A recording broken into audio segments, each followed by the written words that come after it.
Graça e paz, estamos começando mais um programa Café com Deus. Como eu sempre costumo fazer, né? A gente está aí na terça-feira, mas eu já gostaria de convidar todo mundo aí, desde agora, a nos visitar nesse próximo final de semana, né? O local e o horário das nossas reuniões estão aí, então fica aí o convite. A gente tem recebido visita todas as semanas, sem exceção praticamente, todas as semanas alguém tem nos visitado aí. Então venha você também desfrutar o Senhor Jesus conosco, ouvir a palavra de Deus conosco. Bom, eu gostaria de começar o programa de hoje com uma pergunta, né? Por que você está assistindo o programa? Ou por que Deus, né, te colocou para assistir esse programa? Ou por que você busca o Senhor? Sei lá, escolhe alguma dessas perguntas aí e tenta dar uma resposta aí para você mesmo, né? Por que você lê a Bíblia, se você lê a Bíblia? Por que você vai no culto? Por que você vai na missa? Por um lado, é certo que o Senhor, ele não tem deixado nos faltar o pão de cada dia. O Senhor, ele tem cuidado de nós, né? Várias pessoas têm inúmeras histórias de livramentos, né, que o Senhor tem dado, de acidente, um monte de situação, doença, ter sido curado, ter recebido até alguma bênção material, alguma coisa assim. O Senhor realmente ele é fiel a nós, né? Tem sido fiel há muito tempo e vai continuar sendo fiel. Mas você concorda comigo que não é para isso que nós buscamos o Senhor? O Senhor ele não nos deixa faltar o pão de cada dia, mas não é para isso que eu busco o Senhor. Esse não é o meu objetivo quando eu leio a Bíblia. Quando eu leio a Bíblia, o meu objetivo não é receber bênçãos materiais de Deus, não é receber dinheiro, não é receber, sei lá, qualquer tipo de bênção material. Então, qual é, né? Qual é o meu objetivo ao ler a Bíblia? Qual deve ser o seu objetivo ao assistir o programa? Qual é o nosso objetivo? Por que nós buscamos o Senhor, né? Bom, para a gente começar a responder essa pergunta, eu gostaria de ler lá o livro de Atos, um livro que eu gosto bastante. No livro de Atos tem uma passagem, imagina, né? Jesus tinha morrido, ressuscitado e ficou por alguns dias aqui na Terra. No final desse período em que ele estava aqui na Terra, se passa essa passagem aqui de Atos capítulo 1. Deixa eu ver onde que eu começo lendo aqui. Atos capítulo 1, versículo 4, diz assim: E comendo com eles, determinou-lhes que não se ausentassem de Jerusalém, mas que esperassem a promessa do Pai, a qual, disse ele, de mim ouvistes. Porque João, na verdade, batizou com água, mas vós sereis batizados com o Espírito Santo, não muito depois desses dias. Aí, então você nota até aqui, né, que o Senhor está falando para os discípulos, vocês foram batizados por João, mas esse era o batismo com água, mas vocês serão batizados com o Espírito Santo. Aí, puxa, você vê que Jesus ali, né, ele tentou puxar o assunto com os discípulos para o Espírito Santo. Então, o que seria normal? Os discípulos conversarem sobre esse mesmo assunto, mas olha o que eles falam na sequência. Senhor, será este o tempo em que restaures o reino a Israel? O que ele estava querendo dizer, né? Voltando agora, analisando a questão histórica. Naquela época, Israel estava dominada pelo Império Romano, tanto é que Jesus, formalmente, ele foi julgado por Pilatos, que não era judeu, que era romano. O que ele estava querendo dizer quando ele estava, Senhor, será este o tempo que restaures o reino a Israel? Quer dizer, Senhor, vai ser, isso aí que você está falando tem a ver com o fato de expulsar os romanos daqui para realmente o reino de Israel se restaurar? Você percebe que Jesus estava querendo falar do Espírito Santo e eles que estavam querendo falar sobre o reino de Israel, questões meramente terrenas. Aí Jesus continua: Não vos compete conhecer tempos ou épocas que o Pai reservou para sua exclusiva autoridade, mas recebereis poder ao descer sobre vós o Espírito Santo. E aí Jesus continua. Então você nota que Jesus queria falar do Espírito Santo. Os discípulos, aqui não estavam todos os discípulos, não fala quais estavam, se eu não me engano, mas os discípulos eles queriam falar de coisas terrenas. Jesus queria falar de coisas celestiais, né? Então, para a gente começar a responder aquelas perguntas que eu fiz no início, o primeiro ponto é esse.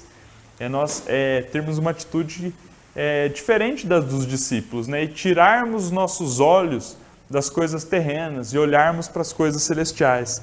Se você for olhar um pouquinho aqui na frente, fala assim, que Jesus foi elevado às alturas, ele foi ascenso, né? Ele ascendeu aos céus à vista dos discípulos. Então isso acho que é até simbólico, né? De mostrar que os discípulos estavam ali olhando para Jesus e eles tiveram que erguer os olhos, né? Porque Jesus ascendeu da terra aos céus, né? E esse erguer os olhos é simbólico, mas para nós é muito importante. Porque para a gente responder essa pergunta, né? Por que você está assistindo esse programa? Por que você busca o Senhor? Por que você lê a Bíblia? Você precisa se desligar um pouco da esfera terrena e se ligar na esfera celestial. Você precisa se desligar um pouco das coisas aqui da terra e realmente olhar para as coisas celestiais, olhar para as coisas de Deus, né? Então vamos lá.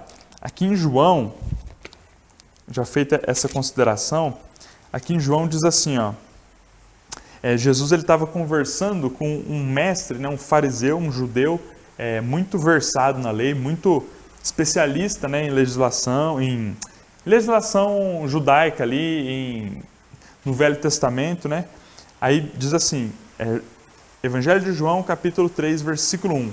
Havia entre os fariseus um homem chamado Nicodemos, um dos principais dos judeus.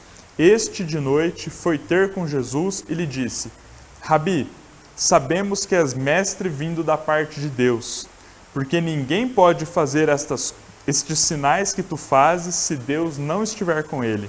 A isto respondeu Jesus. Olha agora a resposta de Jesus. Em verdade te digo, que se alguém não nascer de novo, não pode ver o reino de Deus. Se alguém não nascer de novo, não pode ver o reino de Deus. Aí imagina, né? Imagina se alguém te fala um dia isso aí, você precisa nascer de novo. Não vai te criar uma certa perplexidade? Você vai falar, mas por que nascer de novo? E foi o que aconteceu com Nicodemos. Ele falou, como pode um homem nascer sendo velho? Ele já era talvez idoso até. Como que eu posso nascer de novo? O que Jesus está falando, né? Aí Jesus respondeu, em verdade te digo, quem não nascer da água e do Espírito não pode entrar no reino de Deus. O que é nascido da carne é carne, o que é nascido do Espírito é Espírito. Não te admires de eu te dizer, importa-vos nascer de novo. E aí Jesus continua falando sobre esse assunto, né? O que Jesus está falando aqui nessa passagem, né? Na verdade, várias outras passagens na Bíblia falam sobre esse mesmo assunto. Está falando sobre nós nascermos de novo, né? Então, acho que talvez uma das respostas para as perguntas que eu fiz no início, né? Por que o Senhor te colocou para assistir esse programa? Por que você lê a Bíblia se você lê? Por que você vai no culto se você vai? Porque o Senhor quer que você nasça de novo. A Bíblia ela usa, né, uma palavra que eu gosto muito, é regeneração, no sentido de renascer. Quando você... como eu li aqui em João, né? O que é nascido da carne é carne, e o que é nascido do Espírito é Espírito. Quando fala aqui sobre nascer de novo, é no sentido de você nascer de Deus. Né? Em João aqui, deixa eu ver até se eu acho rapidamente. João capítulo 1, versículos 12 e 13, né? Fala disso de forma bastante clara também. Mas a todos quantos o receberam, deu-lhes o poder de serem feitos filhos de Deus, a saber, aos que creem no seu nome, os quais não nasceram do sangue, nem da vontade da carne, nem da vontade do homem, mas de Deus. Você percebe aqui que fala assim, os quais não nasceram do sangue, nem da vontade da carne, nem da vontade do homem, mas, aí não fala assim, da vontade de Deus, não, mas de Deus. Nós, né, quando você aceitou o Senhor, quando pela primeira vez você recebeu o Senhor dentro de você, aquela experiência genuína que talvez você já tenha tido com Deus, né? Para os homens talvez tenha sido uma coisa talvez até um pouco sem importância, né? Mas na verdade, olhando com olhos espirituais, você nasceu de Deus. Você nasceu de novo naquele dia, né? Espiritualmente falando, você nasceu de novo. Né? A Bíblia, Paulo fala uma comparação assim de um bebê sendo gerado, né? Um bebê sendo, é como se no seu espírito fosse gerada uma vida. Assim como a vida de um bebê, Pedro faz a comparação de uma planta, né, sendo, quando você joga a semente, começa a nascer uma árvore ali, é uma vida sendo gerada. Dentro de mim e de você, quando nós cremos no Senhor, também foi gerada uma vida, a vida de Deus. A diferença entre um cristão e um judeu, né, talvez seja essa, né? O judeu, ele também tem muito respeito por Deus, ele também procura fazer tudo certinho, mas em momento algum ele imagina que Deus está dentro dele, né? Que Deus foi plantado no coração dele, no espírito dele como uma semente. Eu e você que cremos no Senhor Jesus, com a gente é um pouquinho diferente, né? Porque Jesus foi plantado dentro do meu espírito, dentro do seu espírito, como uma semente.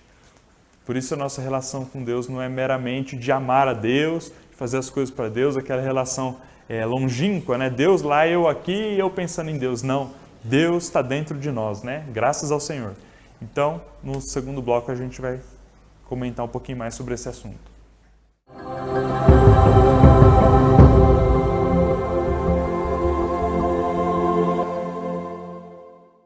Bom, a gente está começando o segundo bloco, né? No bloco anterior a gente tentou mostrar assim, essa questão de nascer de novo, né?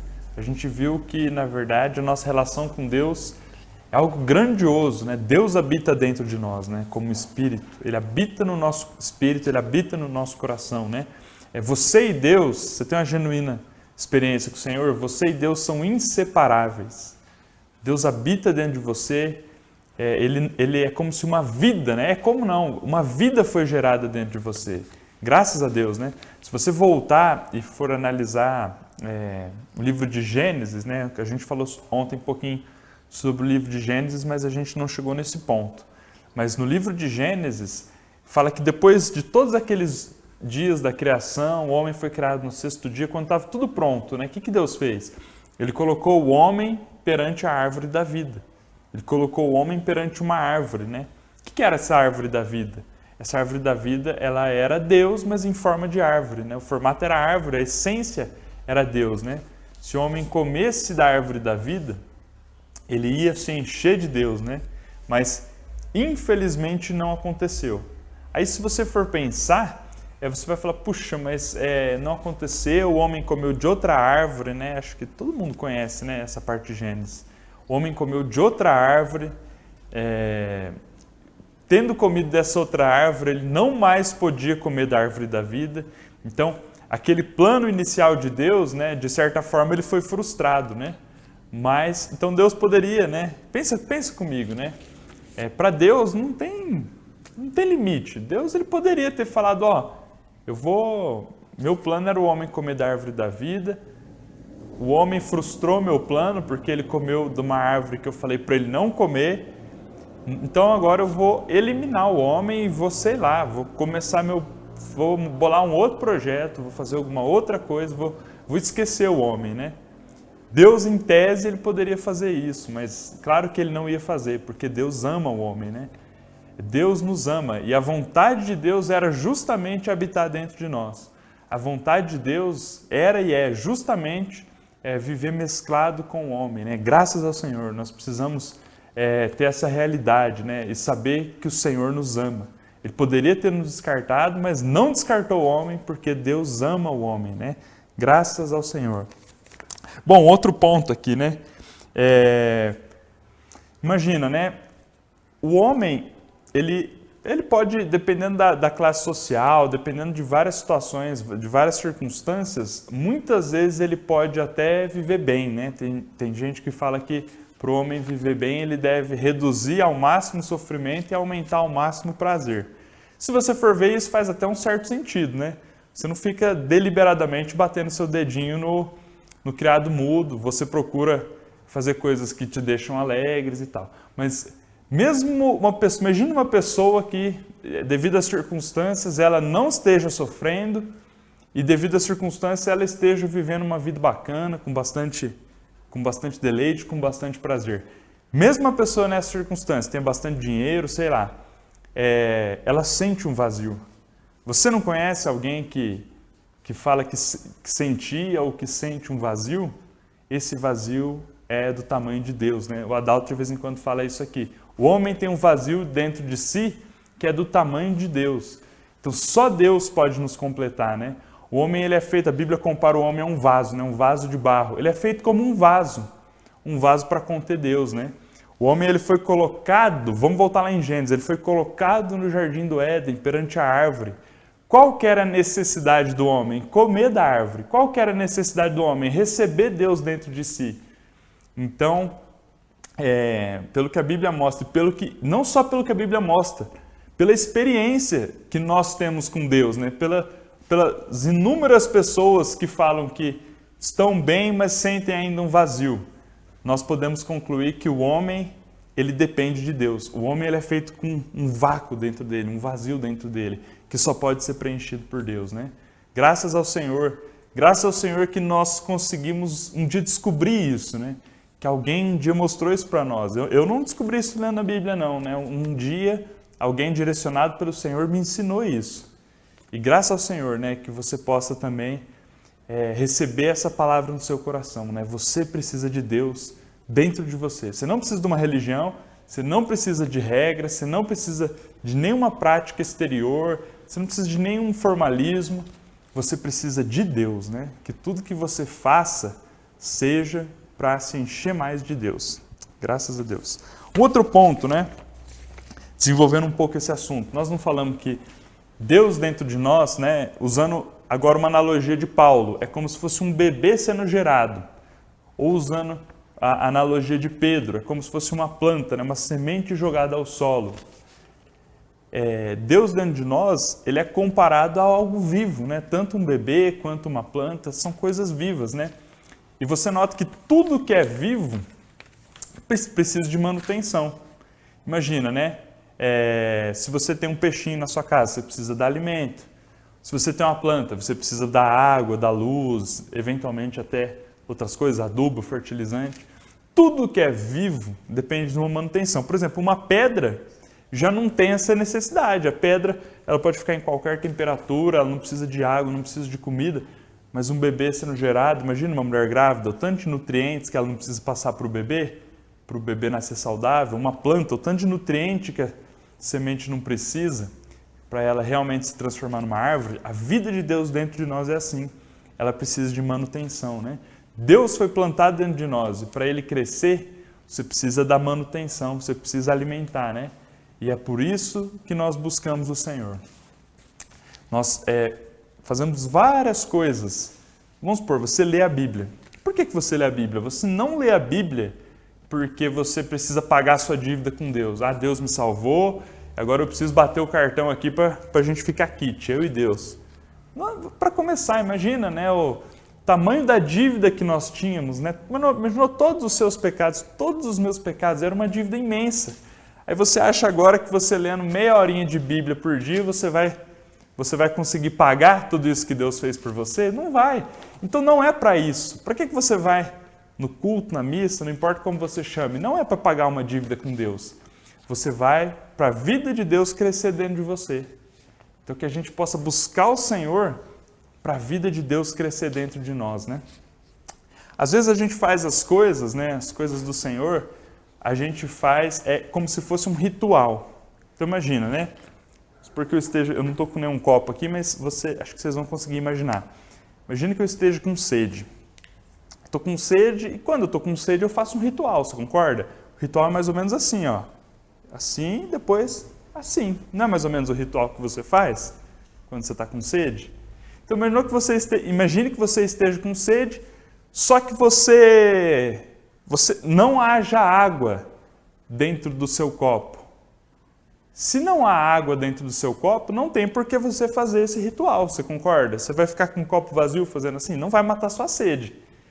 Com as coisas de Deus é mais ou menos a mesma coisa. As coisas de Deus, olhando externamente, até parecem um ritual. Mas a gente tem que lembrar que, assim como quando você toma água, o seu objetivo é matar a sua sede, quando você lê a Bíblia, quando você faz as coisas que você faz aí pelo Senhor, qual que é o seu objetivo? O seu objetivo é se encher do Espírito. O seu objetivo é fazer a vida de Deus crescer dentro de você, né? Então, nada disso faz sentido se você não estiver se enchendo do Espírito. Nada disso faz sentido se a vida de Deus não estiver crescendo dentro de você, né? Então, por que eu estou dizendo tudo isso, né? A gente precisa fazer essas coisas que externamente, às vezes, até parecem rituais, parecem formalidades, mas sempre com esse objetivo bem claro. Por que eu estou fazendo isso? Eu estou fazendo para a vida de Deus crescer dentro de mim. Essa vida que foi plantada dentro de mim, imagina uma planta mesmo, para essa vida poder crescer dentro de mim. É como se eu estivesse regando, né, aquela vida. Graças a Deus, né, que a gente possa ler a Bíblia, ir para o culto, que a gente possa orar, sempre com esse sentimento, né, de se encher do Espírito. E, às vezes, nem sempre você tem vontade de fazer, às vezes você fala, nossa, mas eu tenho que ler a Bíblia, às vezes é até um pouco cansativo, mas que a gente possa fazer com esse sentimento, né, de buscar realmente tocar o Senhor ali, né, de buscar realmente se encher da vida de Deus. Graças a Deus. E agora, só dando continuidade, queria encerrar lendo um versículo aqui, Atos 26, 19 e 20. Atos 26, 19 e 20. Diz assim, ó, pelo que, ó rei Agripa, não fui desobediente à visão celestial, mas anunciei primeiramente aos de Damasco e em Jerusalém, por toda a região da Judéia e aos gentios. Aí Paulo continua. Na verdade, esse versículo é uma citação de Paulo, né, na defesa dele perante o rei Agripa. O ponto que eu queria chamar a atenção é esse. Não fui desobediente à visão celestial. Paulo ele recebeu uma visão celestial muito ampla, né? Ele recebeu uma visão celestial, uma visão de que ele deveria fazer muitas coisas pelo Senhor, evangelizar muitas pessoas e tal. Hoje, eu espero que você tenha recebido uma visão celestial de que Deus quer habitar dentro de você, de que Deus, como vida, Ele quer entrar dentro de você e que como vida Ele quer se expandir e que para isso você precisa dar manutenção nessa vida, né? Você precisa buscar o Senhor, você precisa realmente tocar no Senhor quando você for ler a Bíblia e fazer todas as outras coisas, né? Que você tenha recebido essa visão celestial e que nós sejamos, assim como Paulo, né, fiéis a essa visão celestial.